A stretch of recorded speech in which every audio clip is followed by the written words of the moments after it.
की जय। पुरुषोत्तम जगन्नाथपुरी राम की जय। मायापुर राम की जय। गंगा मई की जय। जमुना मई की जय। तुलसी देवी की जय। भक्ति देवी की जय। हरे कृष्ण महामंत्र की जय। सामवेद भक्त बिंद की जय। निताई गौर प्रमानंदे। हरि हरि बोल। All glories to the assembled devotees. Hare Krishna. All glories to the assembled devotees. Hare Krishna. All glories to the assembled devotees. Hare Krishna. All glories to the lotus feet of Sri Sri Guru and Gauranga Sri Prabhupada. Namo Vishnu Padaya Krishna Krishnaya Bhutale Srimati Bhakti Tere Swami Niti Namane. Namaste Krishna Padaya Prabhupada Siddhartmane. Sri Gaura Karuna Shakti Bhakti Tere. Narayana Namaskritya Narunchevam Narottamam Devim Saraswati Vyasam Tato Jayam Gudirayat Nashta Prayeswa Bhadresu Nityam Bhagavata Sivaya Bhagavata Uttamasloke Bhaktir Bhavati Naistiki Om Namo Bhagavate Vasudevaya Om Namo Bhagavate Vasudevaya Om Namo Bhagavate Vasudevaya.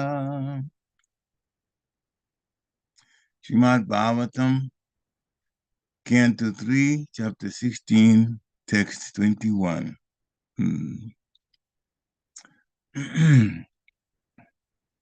Yastvam vivikta charitai anuratamanam natyan riyat paramabhagavata prasanga Sattvam Dvijanupata Punya Raja Punita Srivajalaksmikam Aga Bhaga Bhajanastvam Yastam Vivikta Charitai Anuvratamanam Natyandriyat Paramabhagavata Prasanga Satvam Dvijanupata Punya Raja Punita Srivatsalakshmakim Aga Bhagava Janastvam Yastam Vivikta Charitai Anuvatamanam Natyandriyat Paramabhagavata Prasanga Satvam Dvijanupata Punya Raja Punita Srivatsalakshmi Kim Aga Bhagava Janastvam. Hare Krishna. Please chant.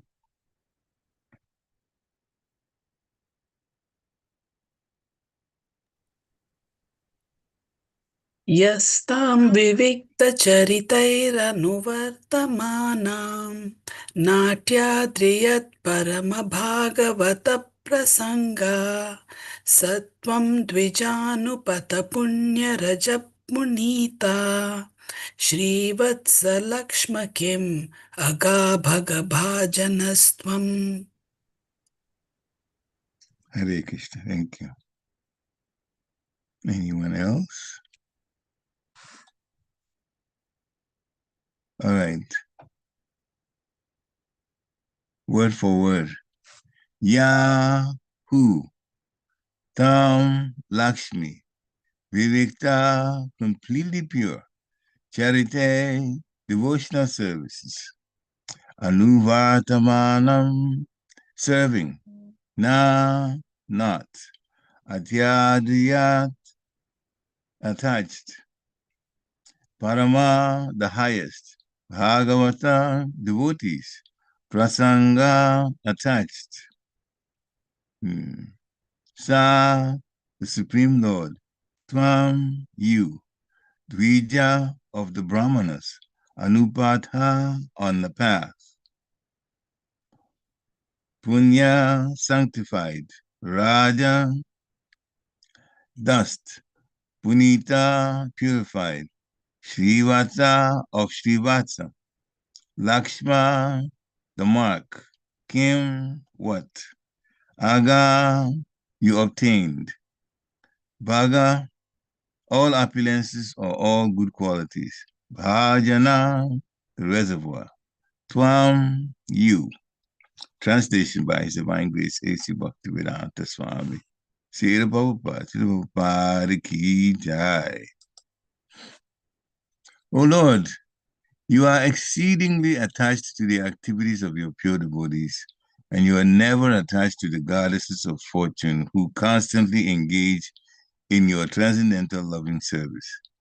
How can you be purified, therefore, by the dust of the path traversed by the Brahmanas? And how can you be glorified or made fortunate by the marks of Shrivas on your chest? Report by Srila Prabhupada. It is said in the Brahma Samhita that the Lord is always served by many hundreds of thousands of goddesses of fortune in his Vaikuntha planet. Yet, because of his attitude of renunciation of all opulences, he is not attached to any one of them. The Lord has 6 opulences: unlimited wealth, unlimited fame, unlimited strength, unlimited beauty, unlimited knowledge, and unlimited renunciation. All the demigods and other living entities worship Lakshmi, the goddess of fortune, just to get her favor. Yet the Lord is never attached to her because he can create an unlimited number of such goddesses for his transcendental service. The goddess of fortune, Lakshmi, is sometimes envious of the tulasi leaves, which are placed at the lotus feet of the Lord, for they remain fixed there and do not move. Whereas Lakshmi ji, although stationed at the chest, although stationed at the chest of the Lord, sometimes has to please other devotees who pray for her favor. Lakshmi ji sometimes has to go to satisfy her numerous devotees, but Tulsi leaves never forsake their position, and the Lord therefore appreciates the service of a Tulsi more than the service of Lakshmi. So when the Lord says that it is due to the causeless mercy of the Brahmanas that Lakshmi ji does not leave him, we can understand that Lakshmi ji is attracted by the opulence of the Lord, not by the Brahmanas' benedictions upon him. The Lord is not dependent on anyone's mercy for his opulence. He is always self-sufficient. The Lord's statement that his opulence is due to the benediction of the Brahmanas and the Vaishnavas is only to teach others that they should offer respect to the Brahmanas and Vaishnavas, the devotees of the Lord. Oma Gyanati Mirandasya Gyana Gyana Shalakaya Chakshu Unmilitam Jena Tasmai Shri Guruve Namaha. Shri Chaitanya Manovistam Stapitam Jena Bhutale Swayam Rupa Kadamayam Dadati Swapadantikam. Vandeham Shri Guru Shri Yutapada Kamalam Shri Guru Vaishnavam Cha. Sri Rupa Sagajatam Sagana Raghunatham Vitantam Sajivam Sadvaitam Savadutam Parijana Sahitam Krishna Chaitanya Devam Sri Radha Krishna Pada Sahagana Lalita Sri Vishakam Vitamscha. He Krishna Karuna Sindhu Dina Bandhu Jagat Pati Gopesha Gopika Kanta Radha Kanta Namostute. Tapta Kanchana Gourangi Radhe Vrindavaneshwari Vishabhanusute Devi Panamami Hari Priye. Vanchakalpatarubhishcha Kripa Sindhubhya Evacha Patitanam Pavanebhyo Vaishnavebhyo Namo Namaha. Jai Shri Krishna Chaitanya Prabhu Nityananda Sri Advaita Gadadha Shivasari Gaur Bhaktavinda. Hare Krishna Krishna Krishna Hare Hare. Hare Ram Ram Ram Hare Hare. Hare Krishna Krishna Krishna Hare Hare. Hare Ram Ram Ram Hare Hare. Hare Krishna Krishna Krishna Hare Hare. Hare Ram Ram Ram Hare Hare. Namo Om Vishnu. Namo Om Vishnu Padaya Krishna Prestaya Bhutale Srimati Bhaktivedanta Swami Niti Namini. Namaste Saraswati Devi Gauravana Pachayani Nirvishesha Sunyavadi Paschatya Deshatarani. Namo Mahavadanyaya Krishna Prema Padayate Krishnaya Krishna Chaitanya Namni Guratishe Namaha. Ananda Lilavaya Vigrahaya Himabhyadi Pachaka Sundaraya Tasmi Mahaprema Raspadaya Chaitanya Chandraya Namo Namaste. Chaitanya Chandraya Namo Namaste. Chaitanya Chandraya Namo Namaste. Chaitanya Chandraya Namo Namaste.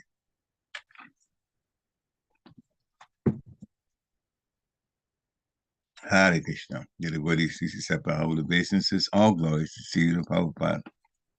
All right. So translation again. O Lord, you are exceedingly attached to the activities of your pure devotees, and you are never attached to the goddesses of fortune who constantly engage in your transcendental loving service. How can you be purified, therefore, by the dust of the path traversed by the Brahmanas? And how can you be glorified or made fortunate by the marks of Srivasa on your chest? So who's speaking? Well, those are the four Kumaras. They had come to Vaikuntha. They had met with the doorkeepers of the first 6 gates. No issue there. The 7th and the last gate, they had met Jai and Vijay. And that's the situation they're in now, where Jai and Vijay did not allow them to go through the gate to get to the planet itself, the inside of the planet. The Lord has come because he's heard that there's been, for lack of a better word, a little commotion, at least at the heart level, emotional level between Jai and Vijay and the four Kumaras. The four Kumaras have said that this kind of behavior is not to be done in the spiritual world. They don't expect that. And since the folk, Jaya and Vijay, the 2 gatekeepers, had behaved that way, that they should actually go where such vices are common. That is the material world. Go to the material world. So they got cursed. But Krishna is the cause of all causes. There's something behind this whole issue. The Lord Narayan himself showed up. And that is when the four Kumaras changed their way of thinking at the impersonal level to personal, because they saw the Lord, they saw his beauty, which is Narayan. Lord Narayan's words are very sweet. In fact, it says earlier, as part of it, they couldn't even understand, but it didn't matter. The Lord's persona was so overwhelming to them that they changed their attitude from the impersonal to personal, since they saw the Lord face to face. So they were very happy with that. And they started offering prayers. But they actually are thinking in terms of impersonalism first. So, things just don't change instantly. Sometimes it can, but at that time, they were looking at the Lord, and from what they knew, because they were quite involved with Gyan, knowledge. So they began to ask through their prayers this question, that first, and this is absolutely correct, he's attached to the activities of pure devotees. The Lord relates to pure devotees. And the rest of us who are not pure, he is helping us through the agency of Paramatma and through the agency of Guru, externally, internally through Chaitya Guru, the Paramatma, externally through the spiritual master, with specific instructions on how we are to relate to the spiritual master. And so all of that's been set up. And of course, sometimes the message from the Lord, the message from the spiritual master are all taken by devotees who've been in the movement for a while. And those things are repeated. And that is sanctioned by Lord Chaitanya, with the condition that you do not dilute any part of it. Preach it as it is. The only thing that one can do is give current examples or examples in the Shastra, but don't change the bottom line that the Shastra is teaching. That is an order given by Lord Chaitanya Mahaprabhu. So as long as we do that, then we are spreading exactly what he wants spread around the planet. But then the four Kumaras talked about the Lord never being attached to the goddess of fortune. Mm. Even though the goddess, the goddesses of fortune constantly engage in the transcendental loving service of the Lord. Well, Srila Prabhupada explains in the purport that the Lord actually, one of his wonderful unlimited opulences is that of being detached or renounced. His attitude of renunciation of all opulences. Mm. And then Srila Prabhupada also explains the mentality of the goddess of fortune. We're saying goddess, but they're goddesses of fortune, true enough. But their services is similar. Their mentality towards the Supreme Personality of Godhead is similar. So the details of what they do may change. Yes, that is always there. But we know about the goddess of fortune being with Narayan, the goddess of fortune being at the chest of Narayan. That's all explained. And the marks of Srivas as at the chest of the Lord.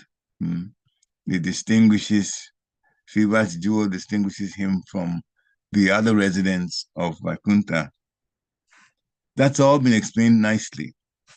But then the point here being made by the four Kumaras, it's quite interesting. Sometimes you look at it and read it again, it seems like the four Kumaras themselves are beginning to come through a process of understanding what the Lord really is like, the nature of the Lord. Because for them to say, how can you be purified? You stop there. And although even they say, how can you be purified? It's kind of taking it out of context. But nowhere in the Shastra is Krishna referred to as undergoing purification. He's the source of purification.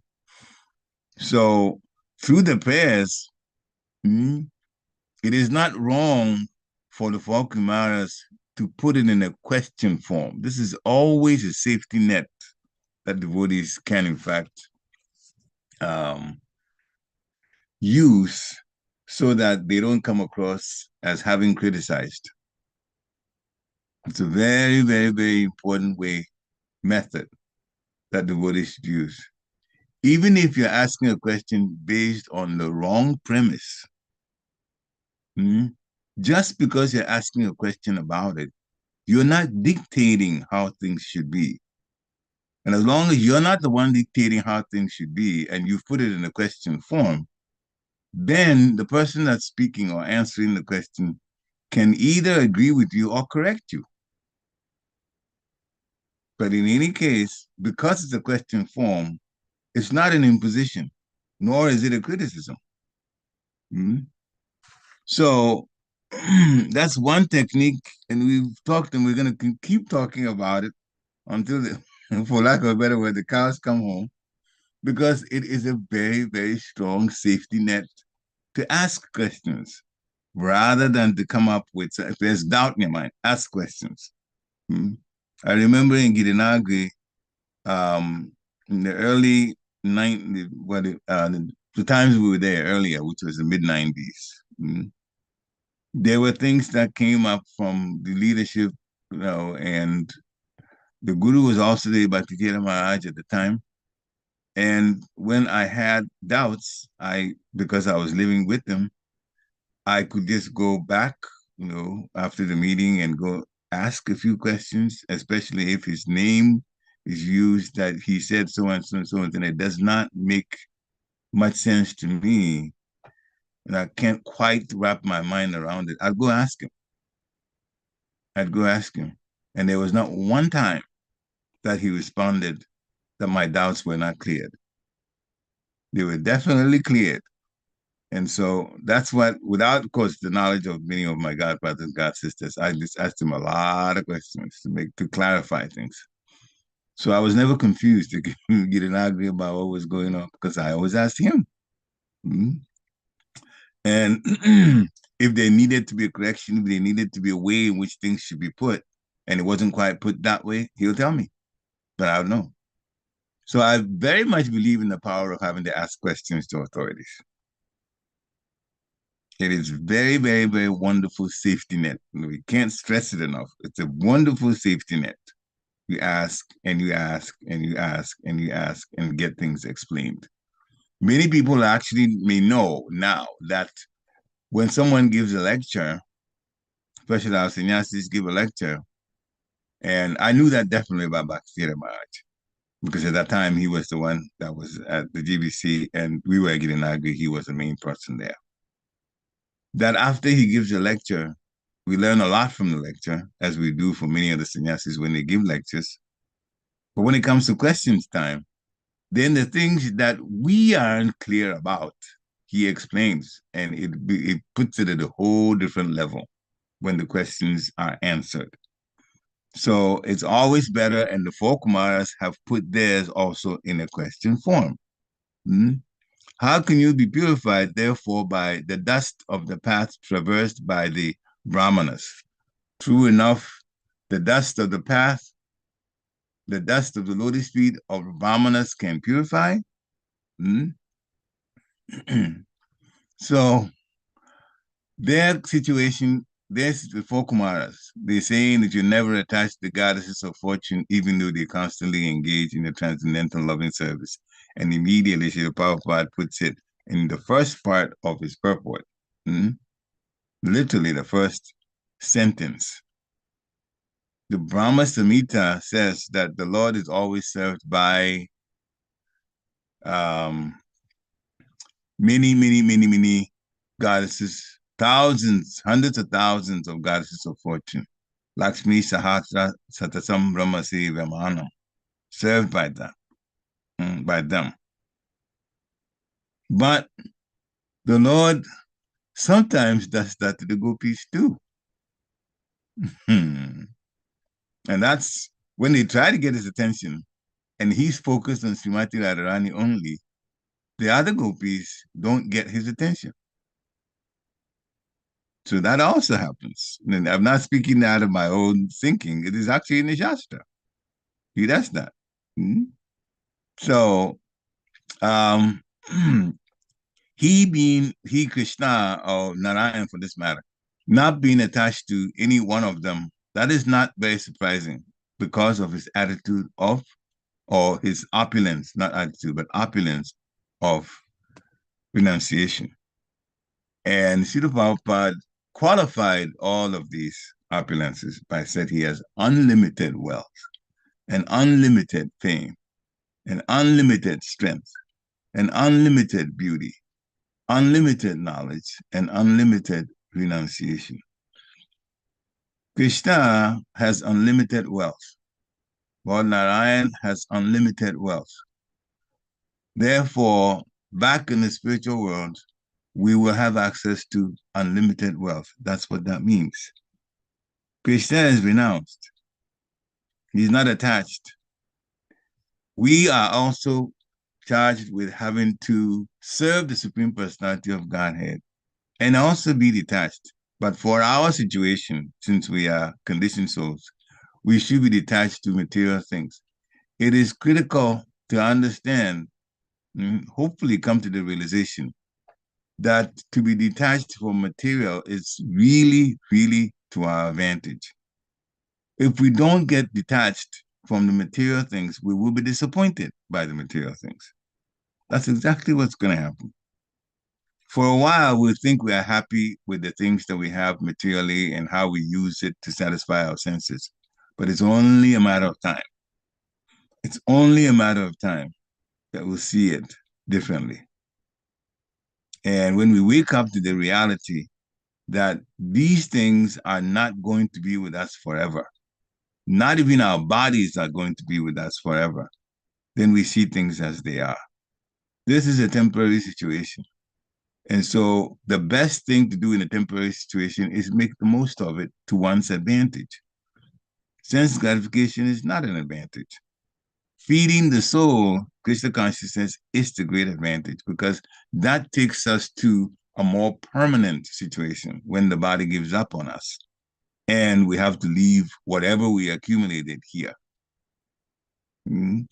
The example Srila Prabhupada gave was living in these physical bodies as our souls do. Mm. The real person is the soul. It's like living in an apartment. Everybody that's rented an apartment is reminded every month that they don't own the place. It's called rent. As soon as rent comes, you pay somebody else to live in that place. You know that place is not yours. You know immediately. It's always in the back of your mind. It's not yours. So even when it comes to fixing the place up, we may clean it, but to fix it, we say the landlord has to do it. Mm-hmm. You look at the conditions that have been laid, the agreement. Some things are on us, some things are on the landlord. Most of the things are on the landlord in terms of maintenance of the place. Mm-hmm. But we know we don't own the place. And at some point, nobody stays in the apartment forever. See, the Prabhupada explains this physical body will be kicked out of it. He used the word kicked. So it's like that, temporary. So a person that is wise knows that you don't put all your eggs in the basket of a temporary situation. You have to go for permanent. Mm. So that is Krishna consciousness. That's what Srila Prabhupada is leading us to.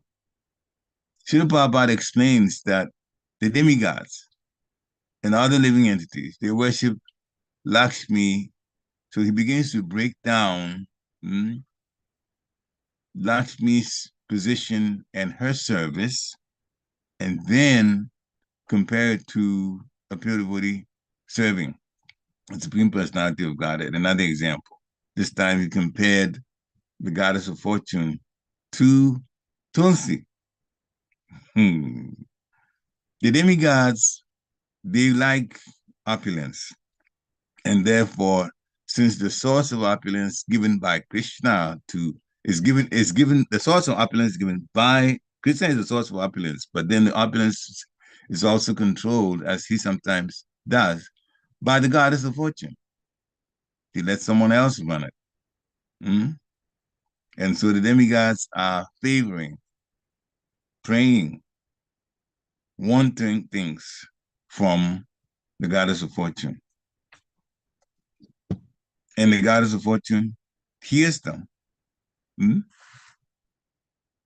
So, but the Lord himself is never attached to Lakshmi. And Srila Prabhupada says he can create an unlimited number of Lakshmis for his transcendental service because he has that energy. The energies of the Lord are incredible. Mm. It's described in the Madhya Lila of Chaitanya Charitamrita, the energies of the Lord and the description of the spiritual world. This is chapter 21. So many things are said there. It's incredible. You get to know that Krishna, it's hard to wrap your mind around the opulence and the energies of the Lord as more and more and more is described in the Shastra. So the Lord is never attached to Lakshmi. There was, in fact, a situation where the Lord asked Narayan, this is one of the pastimes, they were in meditation, and Indra thought that his post is in jeopardy because people who are rising, he's looking at it practically from a material standpoint, who are rising in their dedication to the Lord can take his position. So in the middle of the meditation by Narayan, Indra sent some of the heavenly damsels, the ones that look like once you see them, you get lusty, sent them to the place where Narayan were to disturb them. They are in meditation. the ladies start dancing. They got ankle bells that tingle. They have wonderful voices and they're singing and they're going on. So they broke the meditation of Narayan. Lord Narayan, he can produce many, many goddesses of fortune as Srila Prabhupada has described. So these heavenly damsels got a rude awakening. Well, Lord Narayan produced instantly women more beautiful, stronger, and more talented than those sent by Indra. So the women from the heavenly planets were outdone. Mhm. So they were outdanced, they were outsung, whatever that they tried to do, they those that came from Lord Narayan were better at it. Mhm. So in the end, the whole idea had to be stopped. As a matter of fact, this is how Urvashi came into the picture. It was given as a gift to Indra, one of the women from Narayan. And of course, there's a whole part of the Shastra that talks about different activities of that particular beautiful lady. Mm.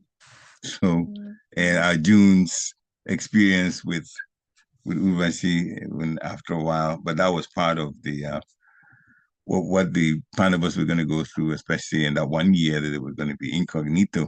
Mm. The pastime unfolded through Urvashi for Arjun especially. Arjun got cursed, but it was to his advantage for 1 year that he was going to be a eunuch. Mm. Srila Prabhupada explains that the goddess of fortune, Lakshmi, is sometimes envious of the Tulsi leaves because Lakshmi leaves sometimes to go satisfy his numerous devotees, but Tulsi leaves are always at the lotus feet of the Lord. They don't go anywhere. Mm. So the Lord is more appreciative of the service of Lakshmi, of Tulsi more than that of Lakshmi. Mm. Some of these things are, you can ask questions about it. It seems like it's over our heads, but the what we need to learn from it is that we have to be steady in our services. Steady in our services. We shouldn't come up with excuses to do something different. That's material. We should be always steady in our services. Mm. That's what we learn from this. Mm. Now, Srila Prabhupada also explains that that statement that's made about the Lord that his opulence is due to the benediction of Brahmanas and Vaishnavas is only to teach others that they should respect Brahmanas and Vaishnavas, devotees of the Lord. That's why it's there. Mm. The Lord's opulence is due to him. Nobody gives the Lord opulence. It's the opposite. He's the one that is a source of opulence for everybody else. But the way the Brahmanas, the Folkumaras put it, is actually to help us. Prabhupada wraps it up by saying it's to help us to be more careful how we relate to Brahmanas and Vaishnavas so that we don't become offensive to them. So in speaking through this, one of the things that stand out are the opulence of renunciation and the Lord being self-satisfied. In Bhagavad Gita, chapter 2, text 41, Srila Prabhupada makes some comments in the purport section talking about fruitive activities. Fruitive activities are the engagement of one's reaction from past good deeds or bad deeds. We call it karma. But when one is awake in Krishna consciousness, then they don't need to endeavor, not even for the good results of the activities, not even for good karma. The Lord takes charge of the person's life, the devotee's life, if the devotee is surrendered. And the more fully surrendered they are, the closer they come to 100% surrender, the more they realize the hand of the Lord in their lives. When one is situated in Krishna consciousness, then all the activities are on the absolute plane. And Krishna taught Arjuna to act on the absolute plane by telling him that you do your service of fighting to the best of your ability, but don't be attached to the result. When a devotee is acting to the best of their ability and not being attached to how things come out, they are acting on the absolute plane. Because they are acting on one hand, but they also know Krishna is controller. So how it comes out is not on me. How it comes out, sometimes, yes, we expect a particular result, and that's what happens. And sometimes we expect a particular result, and that's not what happens. Now, you can ask those devotees that dress the deities. They can tell you so many stories to prove this. Sometimes there's clothes put out. And I did that part of that service in the late 90s at Gitanagri as I was trained to dress going to tie. Mm. So clothing are put out, jewelry are put out. Mm. And then we start doing the service. Everyone that is the pujari, the main gate or the door or curtain, depending on what the temple is, that's closed. And on the other side of the curtain, so the devotees in the main temple don't see what's going on, but the deities are being dressed because later on there'll be the greeting of the deities. So during this dressing time, so many things happen. And we see the end results being devotees understand that they are doing the service, they're not attached to the results. Sometimes a particular earring is put on the deity and it keeps falling off. Many pujaris have had that experience. You put it on there, you take it out. You put it on there, it falls. You put it on there, it falls. Then they change and put a different one there, and that stays. And they all know what that means. The Lord Shiva did not want that particular, that particular jewel. He wanted something else. So we have to put ourselves in the, like the other time we are talking about being intelligent tools, use ourselves, see ourselves as tools. And Krishna is accepting the services based on how he wants it to pan out in the end. Arjuna, same thing.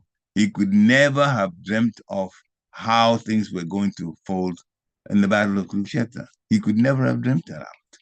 But Krishna knew how it was going to pan out. In some part, he told him, "What's your mission?" Arjuna asked. "I am time," Krishna says, "and in time, things get destroyed." And he says, apart from all you, the Pandavas, everyone on both sides is going to go. Did Arjuna know that everybody's going to go on both sides? Of course not. It was Krishna that was saying it. And pretty much that's what happened. Mm-hmm. Even at the end of the war, at least they thought that that's the end of the war. Ashwatthama had another idea. He went to the camp and in the middle of the night, cowardly killed those who had survived. At the time when Kurukshetra battle was not, the battleground was not being used, the sons of Drupadi were still alive. They were alive. And what happened? They got killed. And many other soldiers in the camp also got killed, just like Krishna said it was going to happen. So when we serve, Krishna is the one that's going to determine the outcome. And in our lives, if we surrender to Krishna, sometimes some things may seem to go a certain way that we're not so comfortable with. But if we keep serving, we know Krishna's there, and sometimes it's a test to see how, in the face of difficult times, we can endure and still keep serving. Krishna never lets the difficult times stay permanently. He'll change it. He'll change it, but on his time and in his way. As long as we understand that and we're okay with that, then we're really surrendered. But as long as we think, oh, it should have happened this way, why is this like this? Why is this like this? And Maya tells us, well, you can do it differently. We're in trouble then. Devotees can do things differently, but it has to be approved by the spiritual master. That's why Krishna says, go to the spiritual master. This is our way in which doubts get cleared. Tat vidi panipatena paripashnena sevaya.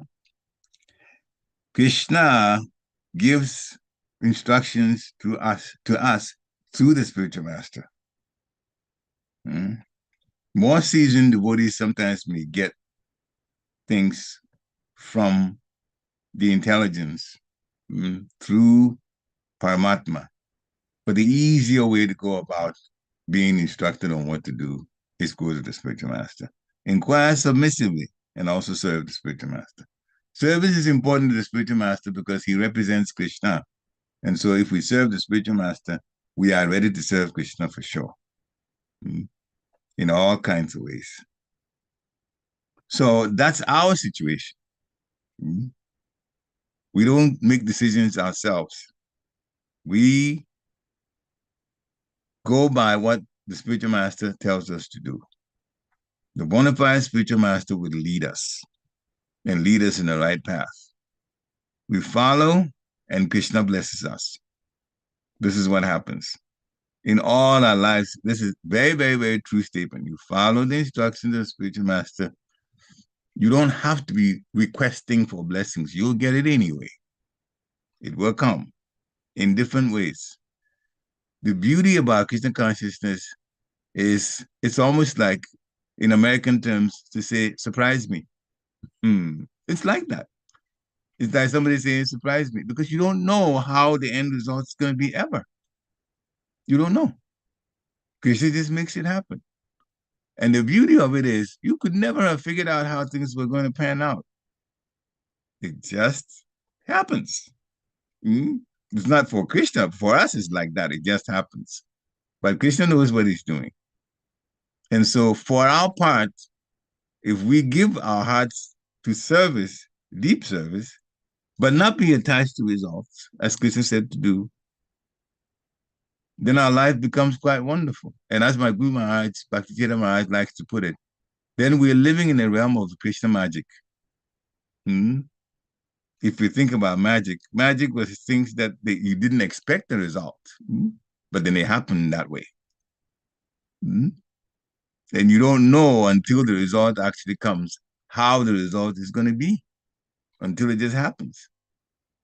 So it's like then the devotee lives Krishna magic. And it is a wonderful way to live. Because all the time you begin to trust Krishna, you know the blessings are coming. You're just serving. You just serve, you just keep serving. And it increases our faith in the Lord. So that's the way bhakti is for us. It's never a question of us determining things with our own minds.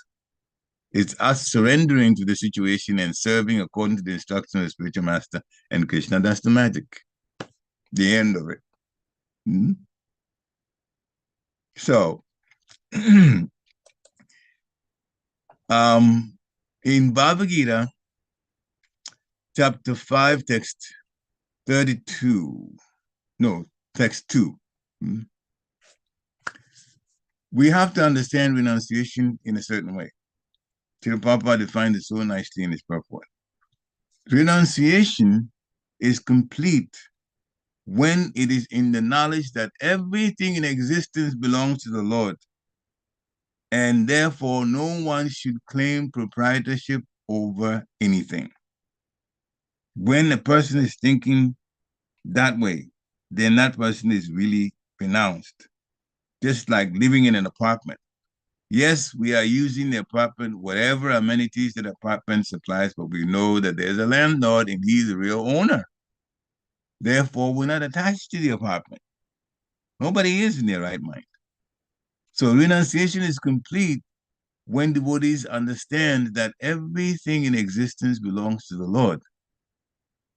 When non-devotees think that things that they have acquired, they've worked hard for, and speaking about working hard, that's a whole lecture by itself, that they worked hard for, belongs to them after all, according to the laws of the country.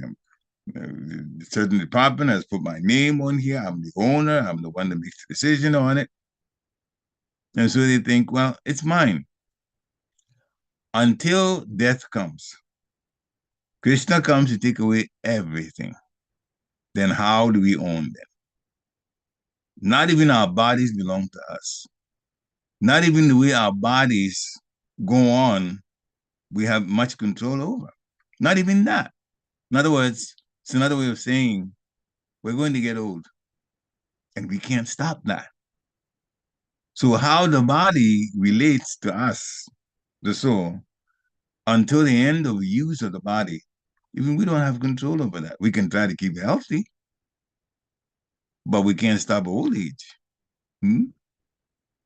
So, we should understand factually that nothing belongs to anyone. And here's the proof. We got born, we don't have anything when we're born as babies. When we die, we can't take anything with us. Therefore, nothing belongs to us. We're only using it temporarily. Hmm? That's why if something doesn't belong to us, matter of fact, again, I'll give another example by my Guru Maharaj, Bhakti Maharaj. It's like he was talking about renunciation. Going and standing in the middle of the Brooklyn Bridge and announcing to everybody, I don't want the Brooklyn Bridge. Hmm? Announce to everybody coming. I renounce the Brooklyn Bridge. I don't want it. They're going to ask you, well, you didn't own it in the first place. What are you talking about? I don't want it. That's exactly what you're going to hear. Hmm? So nothing belongs to anyone. We cannot renounce like that. So our understanding of renunciation is everything is Krishna's property. If you understand that, you're renounced. But you really don't own anything to kind of give up. No. So just understand this because that's how the false ego gets checked. The false ego is saying we own. And the proper renunciation is Krishna owns. That's all. Mm. That's why Tina Maharaj gave that example that is so ridiculous, it's not funny. To renounce a breach that you don't own. So, anyway, everything belongs to Krishna. Therefore, what do you do? See, Upanishad tells us you should employ it in the service of Krishna. He's the owner. But actually, it's to our advantage when we employ everything in the service of Krishna. Therefore, we have to, one of the best prayers that we could do is to pray for the intelligence to kick in to show us how we can use as many things as possible to serve the Lord. One of the easiest ways to have that prayer answered is just to have service in the temple because the temple's business is 100% Krishna consciousness, Krishna service, service to Krishna. So if you're doing service in the temple, automatically you're serving Krishna and Krishna's devotees. Hmm? So everything belongs to Krishna. Therefore, when we employ it in the service of Krishna, then we are acting just like the residents of the spiritual world do. They are extremely, extremely satisfied with what's there. There are so many amenities and so much abilities. Maybe towards the end we'll say, oh, I've only got 2 minutes. All right. A few things about the spiritual world in a few minutes. So, Srila Prabhupada says, this perfect form of action in Krishna consciousness is better than any amount of artificial renunciation, just like the way some of the sannyasis in the Mayavad schools, they do that. They would say we're renounced. In Bhagavad Gita, chapter 6, text 1, there's a part of the purport. Krishna conscious person has no desire for self-satisfaction. Srila Prabhupada says, the criterion of success for the devotee is Krishna is satisfied. And how we know Krishna is satisfied? Yashat Prasad, Bhagavat Prasad. Sometimes it's translated by the mercy of Guru, one gets Krishna. By the mercy of Krishna, one gets Guru. Srila Prabhupada has also defined the same thing as when Guru is satisfied, Krishna is satisfied.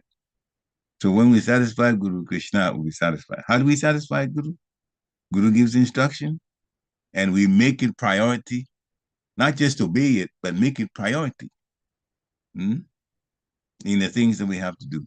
He says immediately becomes number one thing to do. Then the spiritual master will be satisfied, then Krishna will be satisfied. So our enunciation, Lord Chaitanya has put it very simply. Nadanam najanam nasundarim kavitam va jagadishakamaye mama janmani janmanishwari bhavatar bhaktya hortiki twahi.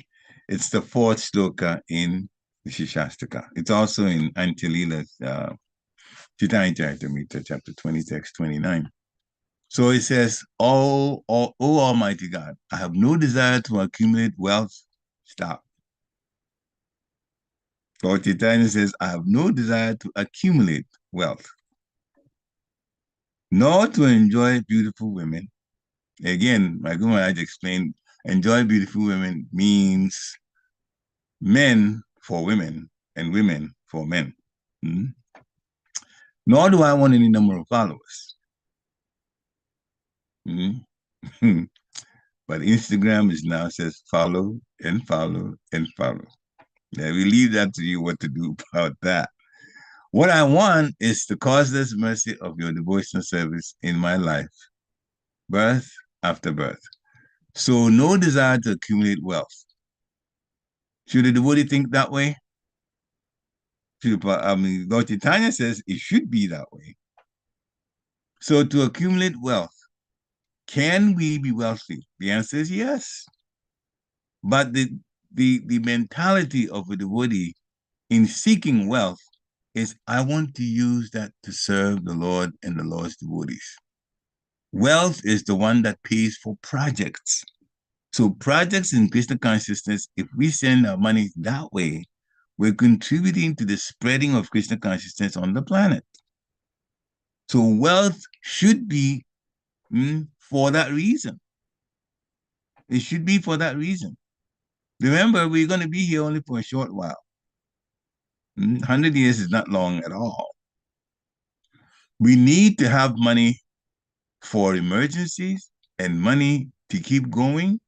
And Rupa Goswami says that 25% is being for family members. But he says that at least half of it, of the accumulated wealth, when you have it, give it to Krishna Conscious projects. Now, what if we don't?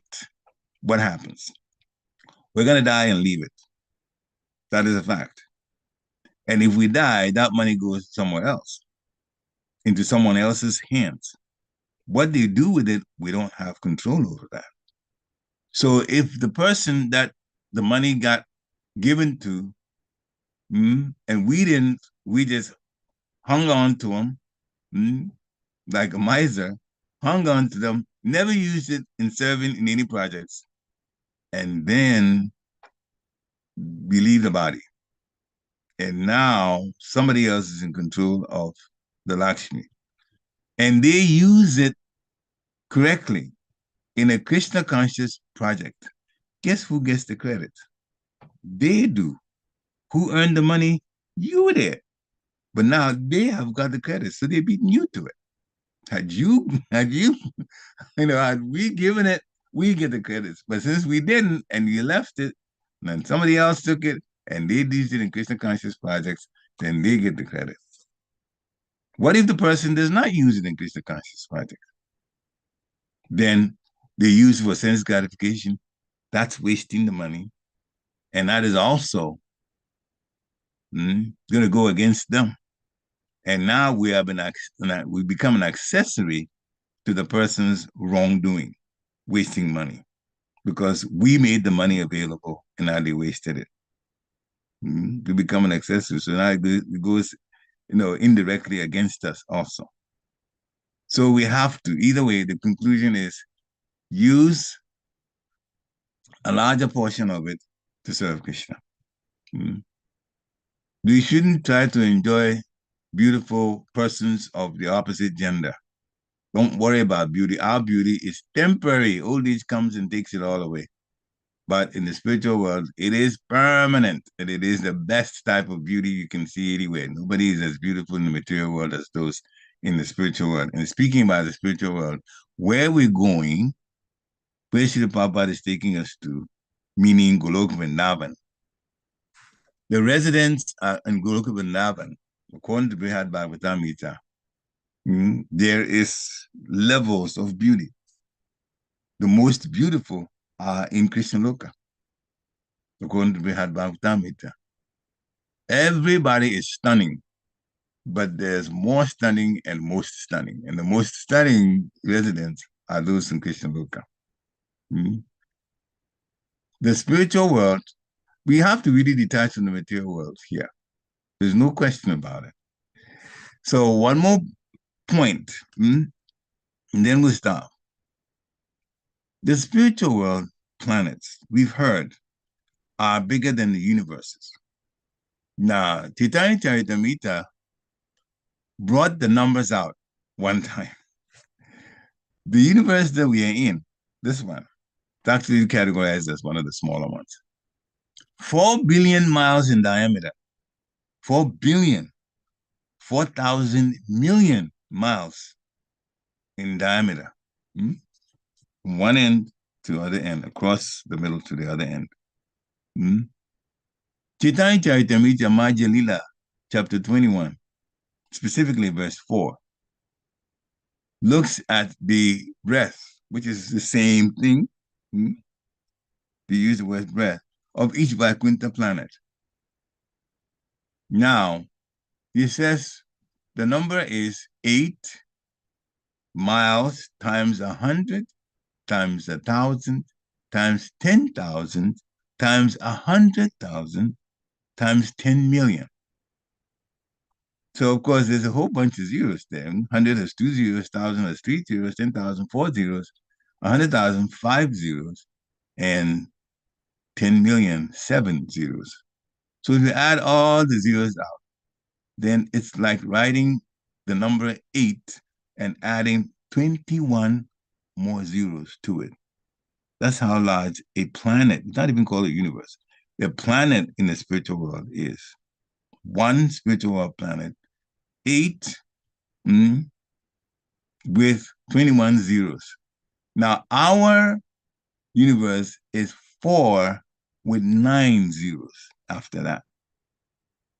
So, of course, you count the factor of between 9 and 21 is 12. 9 plus 12 is 21.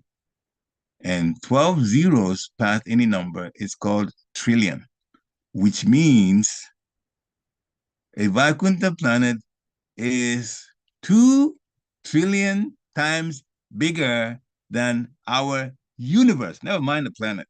Universe. That's how big they are. And by the way, we won't go into too much detail about it. 8 is there because 8 is yojana. 8 miles is 1 yojana. And they calculate based on yojanas. That's why the word 8 is, the number 8 is there. But 2 trillion times bigger. A Vaikuntha planet compared to our universe. So Krishna Loka actually is bigger still. And no anxiety. All this to any of the residents.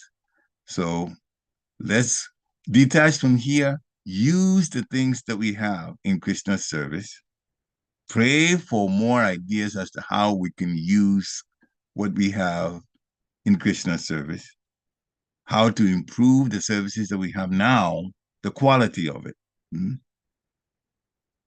So let's go home and leave this body alone here.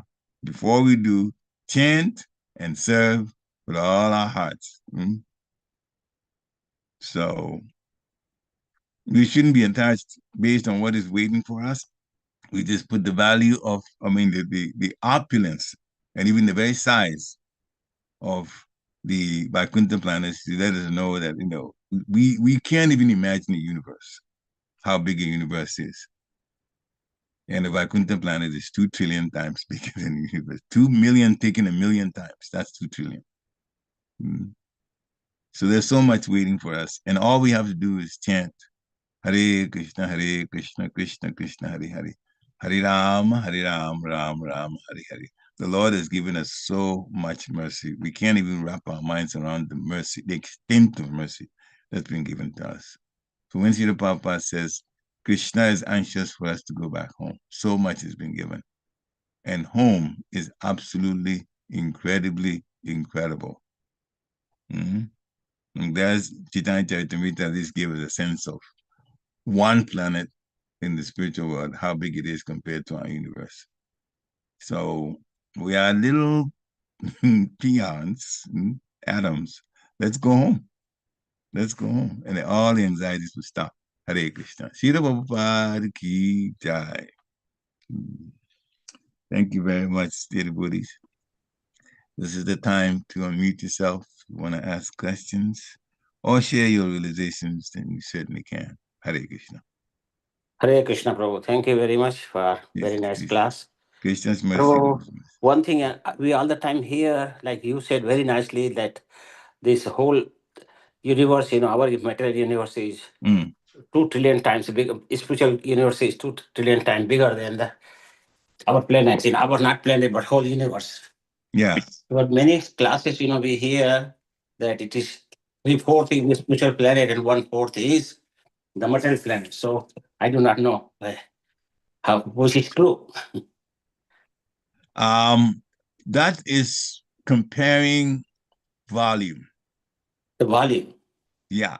I The see. planets are there, Uh-huh. but the space that the spiritual world occupies is 3 times more than the space that the material planets occupy. I see the space. That's all.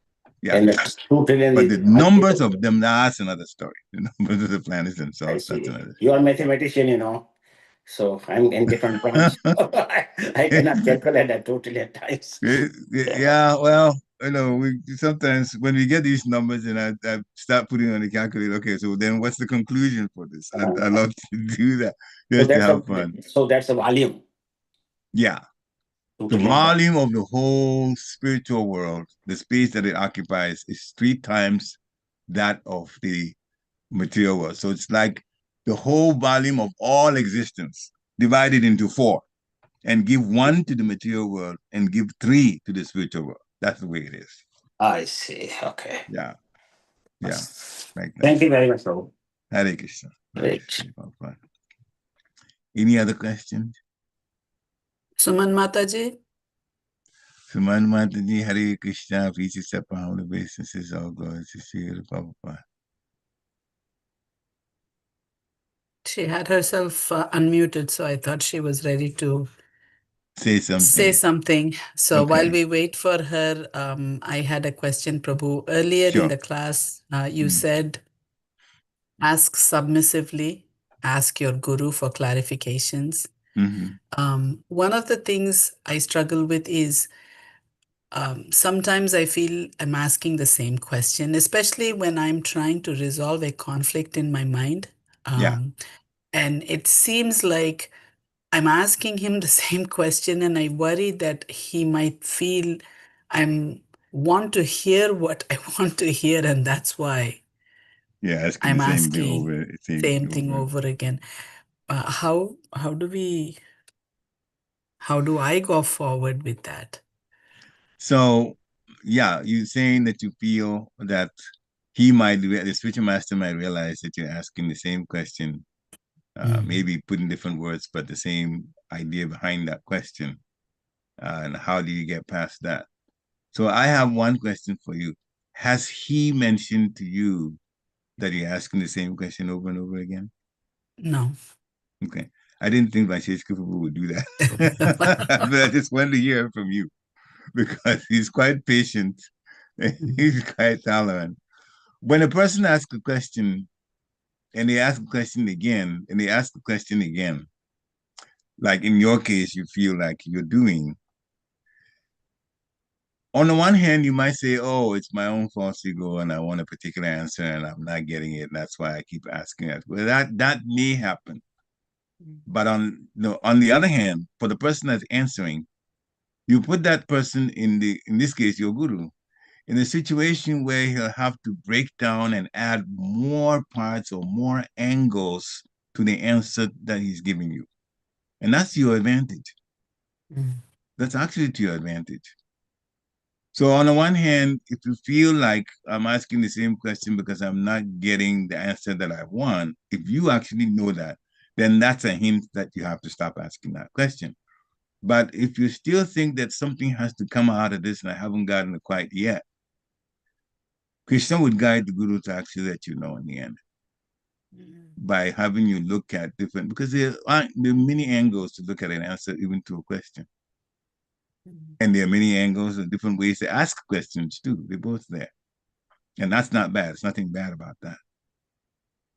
So it's up to you. We feel that you may feel that, oh, I've asked the same question over and over and over again, and you might feel that. That's why I asked you the question. Has he actually said that you're asking the same question? And he said no.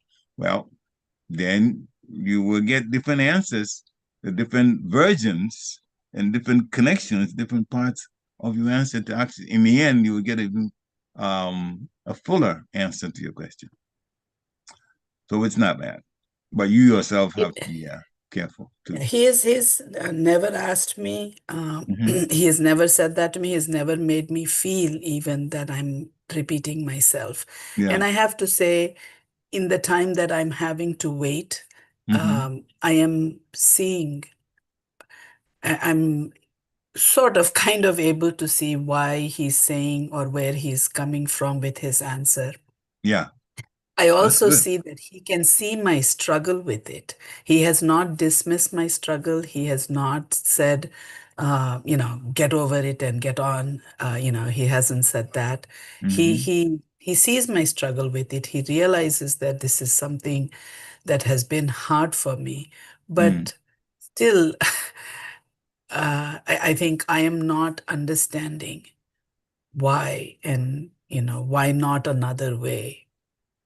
And but like you said, I think with time and with and prayer. the more I hear these classes, especially these last two chapters, have been very helpful in trying to, consequence, responsibility, all of these things are getting a little bit clarified with these classes over these verses. Yeah, that So happens. that's yeah. That happens. But that is something that has been bugging me. I keep going back to him and I worry that he will say, do you want me to give you what you want to hear, or do you want to hear the truth? But of course, he has never even made a hint of that. So generally, it's good to ask questions. Yes. Generally, it's good to ask questions. And sometimes when somebody is asked a question, when Guru is asked a question, and he answers the question, he would even come back to the person that answered after the end of the way they've answered the question. That, is that clear to you? Are you satisfied? And they will invite either a yes, or a follow-up question because of the way they put it. Do you understand? Questions are good. In general, questions are good. So don't be worried about how the guru is thinking. Just keep asking. Okay. Just keep asking, because the clarification will come. Thank you. And if it's meant, if it's also quite repetitive and you're not getting any because you want to hear a particular answer that you haven't gotten yet, then you're just hoping that the guru would come to your way of thinking about something. Then Krishna would interrupt. Krishna would definitely get in the middle of this and point out things by what would happen to tell you that that's not the way to go about it. Okay. You will definitely get a hint from Krishna on that one.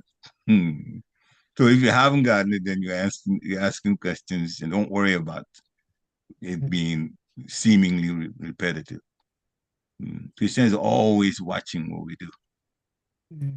They're always watching what we do. I see it in my own life in so many ways. I can't tell you the number of ways that Krishna has stopped me from what could have been Maya on my part. He just cut it just like that. Woke me up. So, yeah, he's very much on top of things. That's the Paramatma. Very much on top of things. For devotees, especially. Kami usually leaves them to do whatever because they like business as usual. They don't want to go anywhere. So, Hare Krishna. Very good question. Suman Mataji? She's unmuted, but... All right.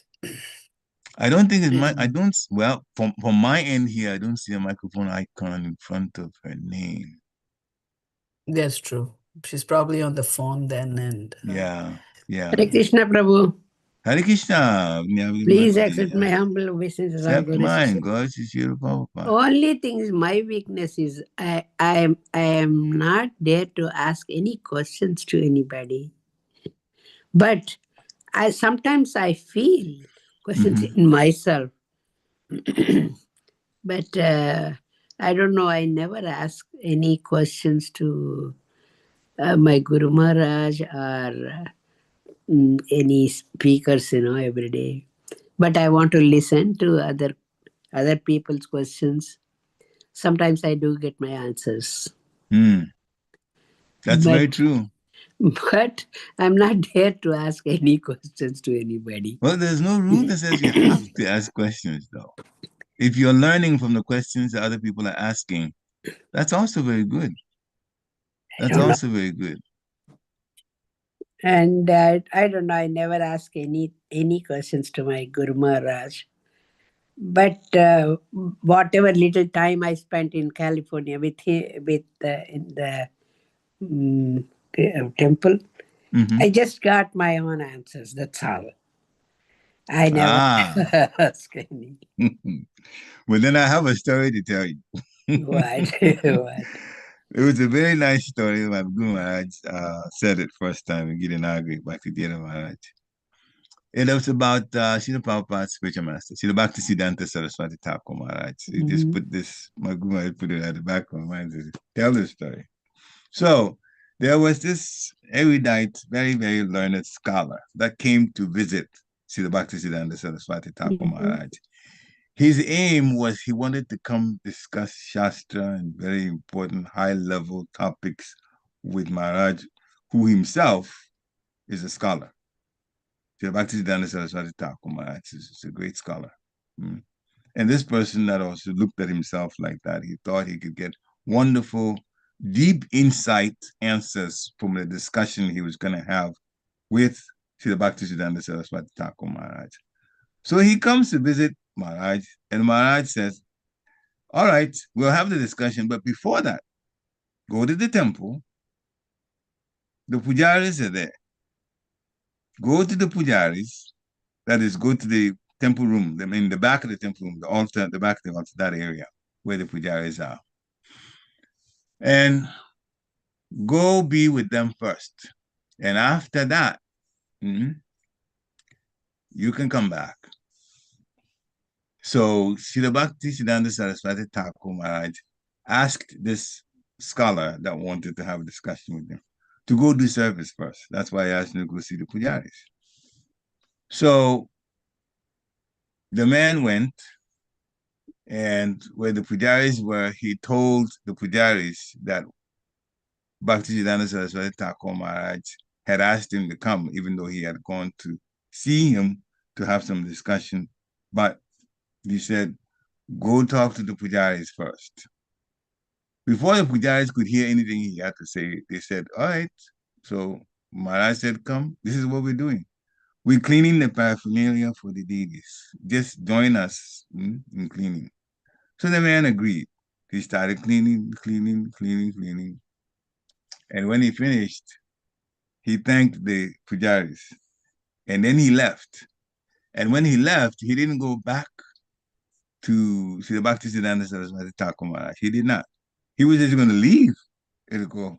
But Bhaktisiddhanta Saraswati Thakur Maharaj saw him leaving and called him and said, did you get your answers from the pujaris? The man said, yes. So as basically the whole thing, what happened was, as he was cleaning, the paraphernalia for the deities, the answers came to him. So that's why he didn't need to go back to see Bhaktisiddhanta Saraswati Thakur Maharaj. And Maharaj knew. So Maharaj made the point to him as a service actually is quite important. So the questions may not be coming, but you've already said, Mataji, that other people ask questions, you actually learn from the answers you get to those questions. And so just keep serving. Just It like stopped. that guy I couldn't hear that, Prabhu. Few minutes you got a pause in that. I couldn't hear what you were saying in a few seconds, and it paused. Okay, I'll say it again. So what happened was that as this visitor was helping the pujaris in cleaning the paraphernalia, the answers, what he wanted to discuss with Sri Bhaktisiddhanta Saraswati Thakur Maharaj, all of those doubts and his questions were answered. It came to him as he was doing the service. That's why when he left the pujaris, he did not go back to Bhaktisiddhanta Saraswati Thakur Maharaj. But Bhaktisiddhanta saw him leaving and called him out and said, "Did you get your answers?" Then he said, "Yes." So the point we were making is, by serving, so many things actually Krishna makes available. So just keep serving. If you don't have questions formulated, there's no point beating yourself up because you don't ask questions. The important thing is to keep serving. Important thing is to keep serving. Because a lot of times, people in the classes, they say, ask questions. So I said, I don't ask any questions, and I just hear about it, everybody's questions, and sometimes I get my own answers.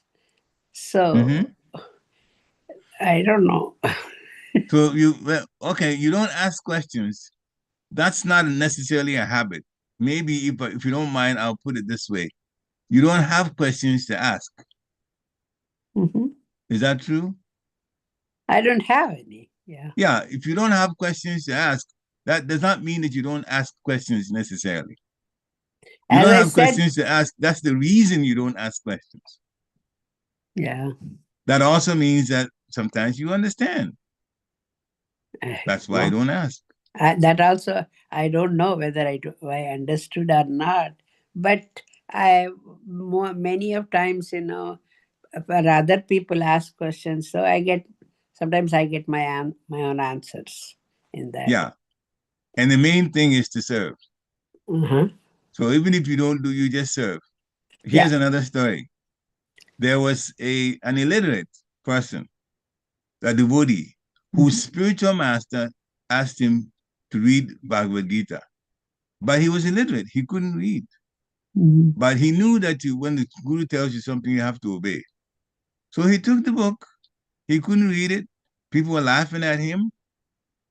And Lord Chaitanya saw him. So this is in the Shastra.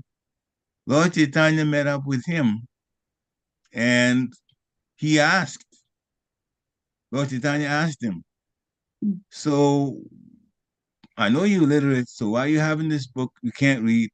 He said, my Guru Maharaj asked me to read. And I know I can't read, but there are pictures of Krishna and Arjuna and the horses and so on. And when I look at it, I get so many realizations, so many things come to me. He was illiterate, but he was obeying what the spiritual master asked him to do. So the bottom line is, get the guidance of the spiritual master. Even if you're not asking questions, but you're being guided by the spiritual master and you're taking the guidance, that's more than good enough. That's more than good enough. How many people don't obey what the Guru Maharaj says? And that's what is the problem. They can't go back to Godhead like that. So serve and obey your Guru. Thanks, Prabhu. Yeah, that's important. Then Thank you you. asking questions. Hare Krishna. Okay. Any other questions? From those who can ask questions? I don't see any other hands up. Yeah. Thank you very much. Thank you. Hare Krishna. Thank you. Hare Krishna. Hare Krishna, Prabhu. Hare Krishna. Vanchakalpatarubhyascha Vanchakalpatarubhyascha kripasindhava evacha Patitanam pavanebhyo Vaishnavebhyo Vaishnavebhyo Namo Namo Namaha. Namaha. Srila Prabhupada ki Jai. jai.